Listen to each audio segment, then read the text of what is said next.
ട്രാക്കോ കേബിളിലെ ജീവനക്കാരന്റെ ആത്മഹത്യയിൽ പ്രതികരിച്ച് ജീവനക്കാർ തങ്ങൾ നിസ്സഹായരാണെന്ന് പ്രതികരണം. ലോൺ എടുത്ത ജീവനക്കാരെല്ലാം കടുത്ത പ്രതിസന്ധിയിൽ. ഇരുമ്പനത്തെ ഭൂമി വെട്ടിക്കാനുള്ള ഗൂഢാലോചനയാണ് നടക്കുന്നത്. മാനേജ്മെന്റ് പറഞ്ഞ് പറ്റിക്കുകയായിരുന്നുവെന്നും ജീവനക്കാർ പറയുന്നു. ജിജീഷ് കരുണാകരൻ ചേരുന്നു. ജിജീഷ്, എന്താണ് കൂടുതൽ വിവരങ്ങൾ? രോഹിണി, ട്രാക്കോ കേബിളിലെ ജീവനക്കാരന്റെ ആത്മഹത്യയുടെ പശ്ചാത്തലത്തിൽ വലിയൊരു പ്രതിഷേധം തന്നെയാണ് തൊഴിലാളികൾക്കിടയിൽ ഉയർന്നു വരുന്നത്. കാരണം ഇത് പെട്ടെന്ന് ഉരുത്തിരിഞ്ഞ ഒരു പ്രശ്നമല്ല. കഴിഞ്ഞ 11 മാസമായി അവർക്ക് ശമ്പളം നൽകുന്നില്ല. 36 മാസമായി അവരുടെ PF വിഹിതം കമ്പനി അടച്ചിട്ട് അത്തരത്തിൽ എല്ലാ തരത്തിലും ജീവനക്കാരെ ദ്രോഹിക്കുന്ന ഒരു നടപടിയിലേക്ക് തന്നെ പോകുന്ന ഒരു കമ്പനി മറ്റു പല ജോലികളും ചെയ്ത് ജീവിക്കേണ്ടി വരുന്ന ഒരു സാഹചര്യത്തിലേക്കാണ് പോകുന്നത് എന്ന കാര്യം അവർ ചൂണ്ടിക്കാണിക്കുന്നു. അതുകൊണ്ട് തന്നെ ജനങ്ങളെ സംബന്ധിച്ച്, ഇവിടെയുള്ള തൊഴിലാളികളെ സംബന്ധിച്ചിടത്തോളം കടുത്ത ഒരു പ്രതിഷേധ രീതിയിൽ തന്നെയാണ് അവർ മുന്നോട്ട് പോകുന്നത്. നമ്മളൊരു ശക്തമായ പ്രതിഷേധ മാർഗത്തിലേക്കാണ്. എന്താണ് ഈ ഒരു കമ്പനി ഈ ഒരു അവസ്ഥയിലേക്ക് എത്തിച്ചത്? എങ്ങനെയൊക്കെയാണ് ഇവിടുത്തെ സാഹചര്യങ്ങൾ? ഒരു കുഴപ്പമില്ലാതെ പോയിക്കൊണ്ടിരുന്ന കമ്പനിയാണ്. ഇപ്പോൾ 2 വർഷമായിട്ട് വളരെയധികം പ്രതിസന്ധിയിലാണ്. കണ്ടിന്യൂസ് ആയിട്ട് ഞങ്ങൾക്ക് 2 വർഷമായിട്ട് ഇപ്പോൾ ശമ്പളം തീർത്ത് കിട്ടുന്നില്ല. 5000 10,000 ഒക്കെ ആയിട്ട് വല്ലപ്പോഴൊക്കെ തരും.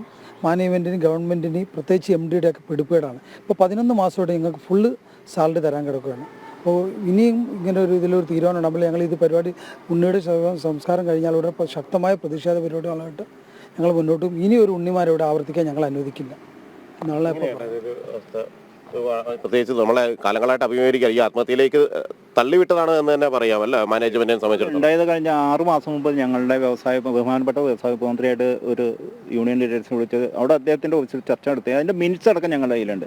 അദ്ദേഹം അന്ന് പറഞ്ഞത് നിങ്ങൾക്ക് ഈ ഭൂമി ഇൻഫോ പാർക്ക് എടുക്കും. അന്ന് ഞങ്ങൾക്ക് താല്പര്യം ഫുള്ളായിട്ട് ഭൂമി വിൽക്കുന്നില്ല. ഈ നിലവിലുള്ള ഈ മാതൃസ്ഥാപനം ഒരു 10 ഏക്കർ അല്ലെങ്കിൽ 5 ഏക്കർ നിലനിർത്തിക്കൊണ്ട് ബാക്കിയുള്ളത് വിറ്റോളൂ. അപ്പോൾ അദ്ദേഹത്തിന് അത് പറഞ്ഞു അത് പറ്റില്ല, ഇൻഫോ പാർക്ക് എടുക്കണേ ഫുള്ളായിട്ട് എടുക്കുള്ളൂ, അതുകൊണ്ട് മുഴുവൻ അത് എടുക്കണം എന്നുള്ളതിൽ. അപ്പോൾ ഞങ്ങൾ അംഗീകരിച്ചു. കാരണം ഇതാണല്ലോ ബാക്കി 2 യൂണിറ്റ് രക്ഷപ്പെട്ട ഞങ്ങളുടെ ആനുകൂല്യങ്ങൾ കിട്ടുമെന്ന് ഞങ്ങൾ അംഗീകരിച്ചു. അങ്ങനെ നിലപാട് സ്വീകരിച്ച് 6 മാസം മുമ്പ് അദ്ദേഹം പറഞ്ഞിട്ട് നിങ്ങൾക്ക് നല്ലൊരു സ്പെഷ്യൽ പാക്കേജ്, VRS അല്ല സ്പെഷ്യൽ പാക്കേജ് നിന്നുകൊണ്ട് ഇത് വിറ്റിട്ട് നിങ്ങളുടെ കാര്യങ്ങൾ ചെയ്യാമെന്ന് അദ്ദേഹം പറഞ്ഞു. അത് BTP അംഗങ്ങൾ അതുപോലെ ഇവിടുത്തെ മാനേജ്മെൻറ്റ് സ്റ്റാഫും തൊഴിലാളി യൂണിയനുകളും സംയുക്തമായിട്ട് ചർച്ച നടത്തി നിങ്ങളുടെ കാര്യത്തിൽ തീരുമാനമായതിന് ശേഷം ഇത് വിൽക്കുമെന്നാണ് ഞങ്ങളോട് പറഞ്ഞത്. നിങ്ങളുടെ തരുമെന്ന് പറഞ്ഞു. 6 മാസമായിട്ട് ഇതൊരു ചർച്ച നടത്താൻ ഇതൊന്നും ഉണ്ടായിട്ടില്ല. കഴിഞ്ഞ 2 ദിവസം മുമ്പ് MD തിരുവല്ല യൂണിറ്റിൽ ചെല്ലുകയും അവിടുത്തെ തൊഴിലാളി നേതാവായിട്ട് സംസാരിച്ചപ്പോൾ പറഞ്ഞത് യാതൊരു ആനുകൂല്യം തരില്ല, ഞങ്ങൾ നിങ്ങൾക്ക് യാതൊരു പാക്കേജും തരാൻ നിർവാഹമില്ല, തരില്ല എന്ന് പറഞ്ഞതിൻ്റെ പേരിൽ ആ മെസ്സേജ് കഴിഞ്ഞ ദിവസം ഉണ്ണിയുടെ മൊബൈലിൽ വന്നിട്ടുണ്ട്. അതിൻ്റെ അടിസ്ഥാനത്തിൽ അദ്ദേഹത്തിൻ്റെ വൈഫായിട്ട് ഇന്നലെ രാവിലെ പോലും നല്ല രീതിയിൽ വർത്തമാനം പറഞ്ഞ് വൈഫ് ജോലിക്ക് പോവുകയും മകൻ കോളേജിൽ പോവുകയും ചെയ്തതാണ്. അതിനുശേഷം ആ മെസ്സേജ് കണ്ടതിന് ശേഷം MD പറഞ്ഞ പാക്കേജ് എല്ലാം ഇത് അദ്ദേഹം കാണുകയും അതിന് മുഖാന്തരമാണ് അദ്ദേഹം ആത്മഹത്യ ചെയ്യുന്നുള്ളത്. ഞാൻ അതിന് ഞങ്ങൾക്ക് ശക്തമായ പ്രതിഷേധമുണ്ട്. ഇനി ഒരു ഉണ്ണിമാർ ഇവിടെ ആവർത്തിക്കപ്പെടാൻ പാടില്ല. 100% ഞങ്ങളുടെ ആവശ്യം അതാണ്.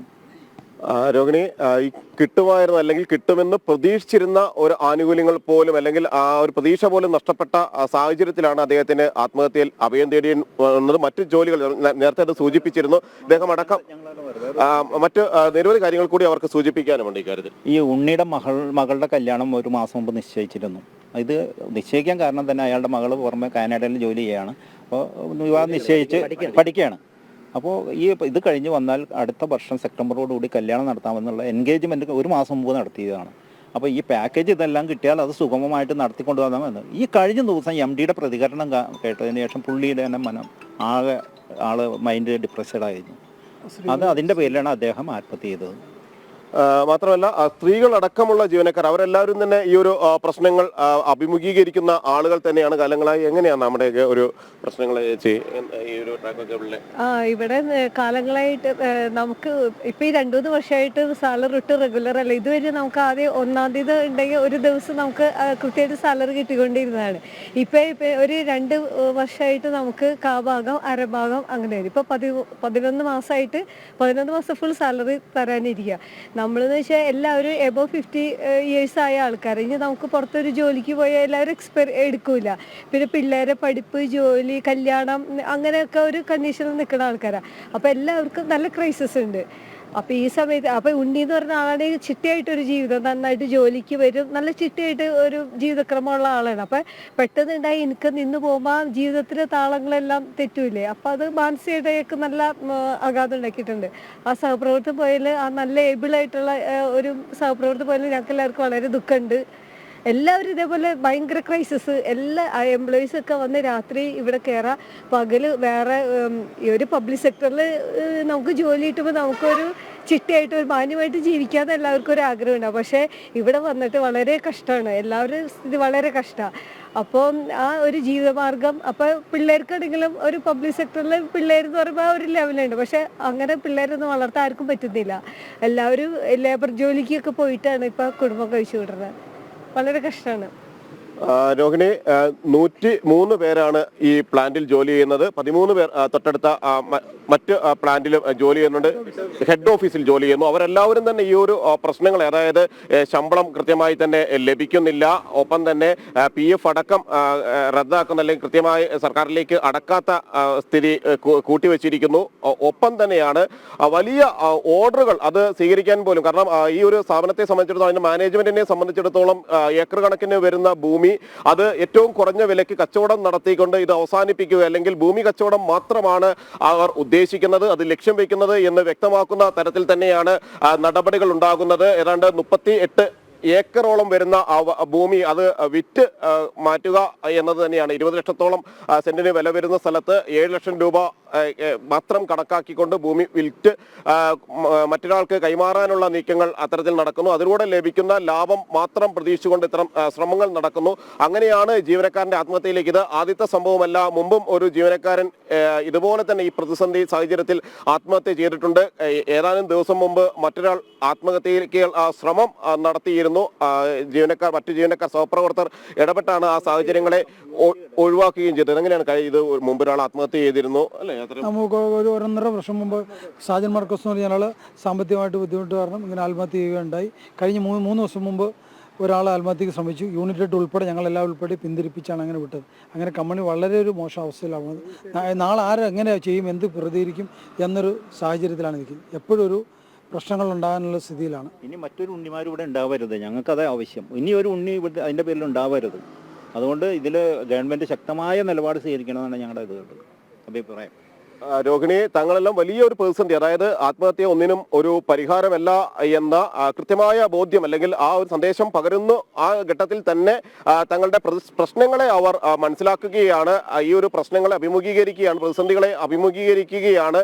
അതുകൊണ്ട് തന്നെ ഈ ഒരു മാനേജ്മെന്റിന്റെ ഭാഗത്തു നിന്നും സർക്കാരിന്റെ ഭാഗത്തു നിന്നും അനുകൂലമായ ഒരു സമീപനം ഉണ്ടാകണമെന്ന കാര്യം തന്നെയാണ് അവർ പ്രധാനമായും ഇക്കാര്യത്തിൽ ചൂണ്ടിക്കാണിക്കുകയും ചെയ്യുന്നത്. ഇവിടുത്തെ എങ്ങനെയാണ് പ്രശ്നങ്ങളെ കാണുന്നത്? പ്രശ്നങ്ങൾ കാണുന്നത് ഞങ്ങളുടെ വലിയ പരിതാപകരമാണ്. ഞങ്ങൾ ഭയങ്കര കഷ്ടപ്പെട്ടാണ് ഇപ്പോൾ ജീവിക്കുന്നത്. പക്ഷേ ഇതിപ്പോൾ ഉണ്ണി മരിച്ചിട്ട് ഞങ്ങൾക്ക് ഭയങ്കര അഗാധമായിട്ട് ദുഃഖമുണ്ട്. എന്ന് വെച്ചാൽ അവൻ നല്ലൊരു സഹപ്രവർത്തകനായിരുന്നു. അവനെ ഇപ്പോൾ ഈ 10-11 മാസം കൊണ്ടാണ് അയാൾ ഒരു ചെറിയ ഒരു മൈൻഡ് അയാളെ മാറ്റം ഉണ്ടായിരുന്നു. സത്യം പറഞ്ഞാൽ 2 വർഷത്തോളമായി നമുക്ക് സാലറി കറക്റ്റാണ് കിട്ടിയിട്ട്. ആ സാലറി 2 വർഷത്തോളം കിട്ടാത്തതിൻ്റെ പിന്നെ അവർ 5,000-15,000 വെച്ച് ബാങ്കിലിടും. അതും ഞങ്ങളെപ്പോലുള്ള ഈ ബാങ്ക് പിന്നെ ലോണും കാര്യങ്ങളൊക്കെ ഉള്ളതാണ്. ആ പൈസ പോലും ഞങ്ങൾക്ക് കിട്ടാറില്ല. ബാങ്ക് പിടിച്ചുകൊണ്ട് പോകും. 10 രൂപ ഇട്ടാൽ പിന്നെ ഞങ്ങൾ വണ്ടിക്കൂലിക്ക് ആരുടെയും നമ്മുടെ ഇവിടെ അടുത്തുള്ളവർ ആരുടെയെങ്കിലും 200 രൂപ 300 രൂപ 200 രൂപ ഇങ്ങനെ മേടിച്ചിട്ടാണ് ഞങ്ങൾ പോയി വരുന്നത്. ഞാൻ തിരുവനന്തപുരത്തിന് വരുന്നവരാണ്. എനിക്ക് ആഴ്ചയിൽ ഒരിക്കൽ വീട്ടിൽ പോകണം. അതും ആഴ്ചയിൽ പോകണമെങ്കിൽ എനിക്ക് ആരുടെയെങ്കിലും എൻ്റെ സഹപ്രവർത്തകരോട് 200 രൂപ വാങ്ങണം ട്രെയിനിന്. അത് ലോക്കൽ കമ്പാർട്ട്മെൻറ്റ് എടുത്തിട്ട് ടിക്കറ്റ് എടുത്താണ് പോയി വരുന്നത്. വീട്ടിൽ നിന്ന് സാധനങ്ങൾ കൊണ്ടുവച്ചാണ് ഭക്ഷണം ഉണ്ടാക്കി കഴിക്കുന്നത്. അപ്പോൾ ഈ ഉണ്ണിയുടെ ഇതിപ്പോൾ എന്നെ നമുക്ക് മാനസികമായിട്ട് വരേണ്ടത്. അതിപ്പോൾ ഞാനിപ്പോൾ സങ്കടം വരുന്നുണ്ട്. എന്ന് വെച്ചാൽ ആ ഉണ്ണി ചെയ്ത വേല തന്നെ ഞാനും ഇനി ചെയ്യേണ്ടി വരുമോ എന്നുള്ള ഒരു ഇതാണ്. ഞാൻ എൻ്റെ വൈഫിനോട് ഞാൻ ഇതൊന്ന് വിളിച്ച് പറയുകയും ചെയ്തു. ആ ഒരു ദുഃഖത്തിലാണ്. ഇത് ഗവൺമെൻറ്റിൻ്റെ അനാവസ്ഥയാണ്. ഈ ഒരു പ്രതിസന്ധിയിലും, അതായത് ആത്മഹത്യ ഒന്നിനും ഒരു പരിഹാരമല്ല എന്നതുകൂടി ഓർമ്മിപ്പിക്കുന്നു ഈ ഒരു ഘട്ടത്തിൽ. ഞങ്ങൾ പറയുന്നത് എന്താ വെച്ചാൽ, ഞങ്ങൾക്ക് ഇപ്പോൾ പുറമേ നിന്ന് നോക്കുമ്പോൾ ഞങ്ങൾ ഗവൺമെൻറ് സർവീസിലുള്ളവരാണ്. പക്ഷേ റേഷൻ കടയിൽ 2 രൂപയ്ക്ക് അരി പോലും ഞങ്ങൾക്ക് കിട്ടില്ല. 11 രൂപ ഞങ്ങൾ കൊടുക്കണം. 11 മാസമായിട്ട് ഞങ്ങൾക്ക് ശമ്പളം കിട്ടുന്നില്ല. ഞങ്ങൾ എങ്ങനെ കഴിയും? ഈ ഒരു അവസ്ഥയാണ്. ഞങ്ങളുടെ കാർഡ് എന്ന് പറഞ്ഞാൽ BPL കാർഡല്ല, വെള്ളക്കാർഡാണ്. വെള്ളക്കാർഡിൽ എന്ന് പറഞ്ഞാൽ ഒരു ആനുകൂല്യവും ഇല്ല. മാസം 2 കിലോ അരിയാണ് ഞങ്ങൾക്ക് കിട്ടുന്നത്. ഞങ്ങൾ എങ്ങനെ ജീവിക്കും? അപ്പോൾ ഇതൊക്കെ ഞങ്ങളുടെ പ്രശ്നങ്ങളാണ്. അതുകൊണ്ട് പലരും ഇനി ആത്മഹത്യയിലേക്ക് പോകും. അതില്ലാതിരിക്കാൻ എത്രയും പെട്ടെന്ന് ഗവൺമെൻറ് ഒരു നടപടി സ്വീകരിക്കണമെന്നാണ് ഞങ്ങളുടെ അഭിപ്രായം.